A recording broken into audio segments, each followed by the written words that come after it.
Halo Bray, balik lagi dengan tukang clipping yang kali ini akan menginformasikan 5 polisi teladan sepanjang masa.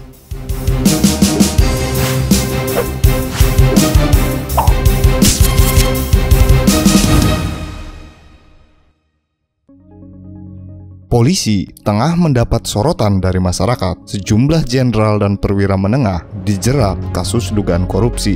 Hampir tak ada anggota kepolisian yang memberikan teladan anti korupsi seperti di masa lalu. Polisi juga sering melakukan kekerasan pada rakyat. Komisi untuk Orang Hilang dan Korban Tindak Kekerasan Kontras menilai sedikitnya ada 40 kasus kesewenang-wenangan oleh polisi selama setahun terakhir. Polisi kerap menggunakan kekerasan saat memeriksa tersangka. Kini, tak mudah mencari polisi yang menegakkan hukum dan memberikan contoh bagaimana mengayomi masyarakat. Sulit juga mencari teladan anti korupsi di tubuh Korps Bayangkara ini, maka polisi teladan pun menjadi barang langka. Sebelum dilanjutkan, jangan lupa tekan tombol subscribe di channel Tukang Clipping. Komisaris Jenderal Muhammad Yasin. Komjen Pol Muhammad Yasin dikenal sebagai Bapak Korps Brigade Mobil Indonesia. Selain dikenal sebagai polisi gagah berani, Yasin pun dikenal jujur. Di penghujung tahun 1945, Yasin ditugasi Jenderal Sudirman menumpas gerombolan Mayor Sabarudin di Surabaya. Sabarudin ini sebenarnya komandan polisi militer, tapi berkelakuan tak ubahnya seperti kepala perampok. Tak ada tentara yang berani menangkapnya. Karena itu, Jenderal Sudirman menugaskan Inspektur Yasin Komandan P3 Pasukan Polisi Perjuangan. Saat menggerebek Sabarudin di markasnya, Yasin menemukan 4 besek perhiasan berlian dan emas. Tapi Yasin sama sekali tak terpengaruh. Dia menyerahkan semua harta benda itu pada atasannya. Semua itu diserahkan sebagai bukti pada Dewan Pertahanan Surabaya di Mojokerto. Bagaimana selanjutnya penanganan hasil rampasan itu, saya tidak tahu, kata Yasin. Brigjen Polisi Kaharudin DT Rangkayo Basa. Kaharudin DT Rangkayo Basa merupakan perwira polisi pertama di Republik ini yang diangkat menjadi gubernur, sekaligus juga putra Minangkabau pertama yang meraih pangkat jenderal polisi. Soal kejujuran tak diragukan lagi. Dia selalu menolak pemberian di luar gajinya. Hingga akhir hayatnya, Kaharudin tak punya rumah pribadi. Padahal tahun 1958, Kaharudin diserahi tanggung jawab memegang uang operasional seluruh polisi di Sumatera. Uang yang kini mungkin bernilai puluhan miliar itu diserahkan kembali pada negara setelah pemberontakan PRRI Sumatera selesai. Kaharudin pun mengharamkan keluarganya menggunakan mobil atau fasilitas dinas. Bahkan, dia tak mau naik haji saat tahu akan diongkosi Kapolri.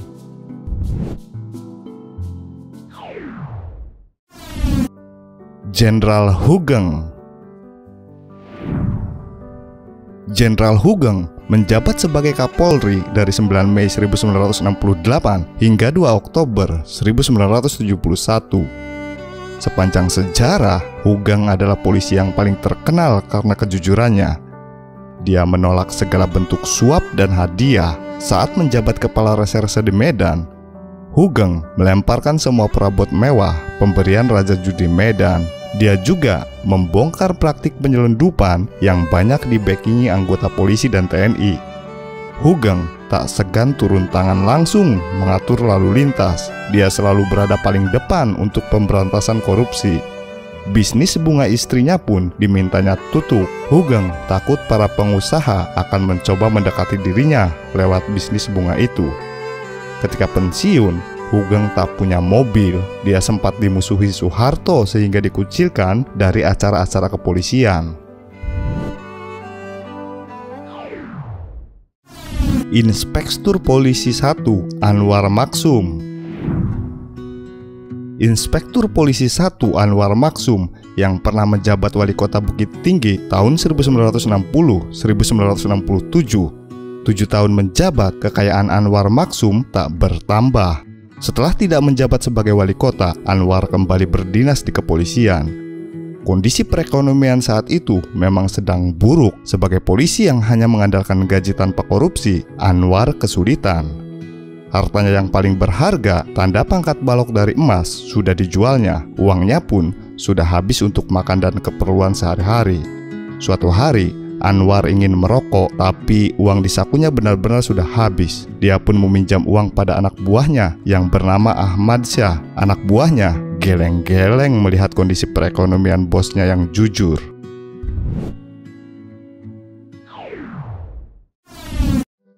Brigadir Royadin. Jika ada polisi yang berani menilang Sultan Yogyakarta sekaligus Menteri Pertahanan Republik Indonesia, hanya Brigadir Royadin orangnya. Peristiwa ini terjadi pertengahan tahun 1960-an di Pekalongan, Jawa Tengah.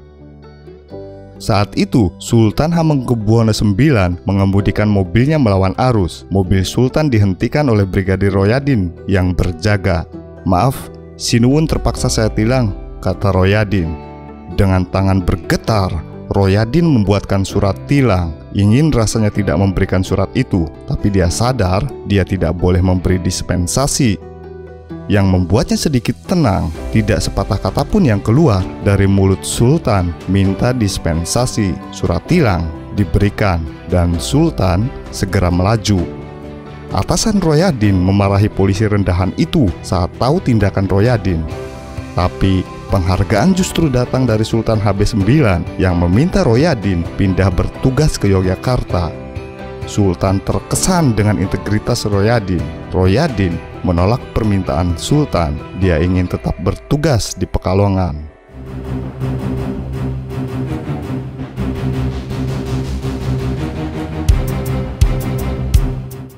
Demikianlah berai 5 polisi teladan sepanjang masa yang dilansir dari merdeka.com. Bagaimana pendapat kalian?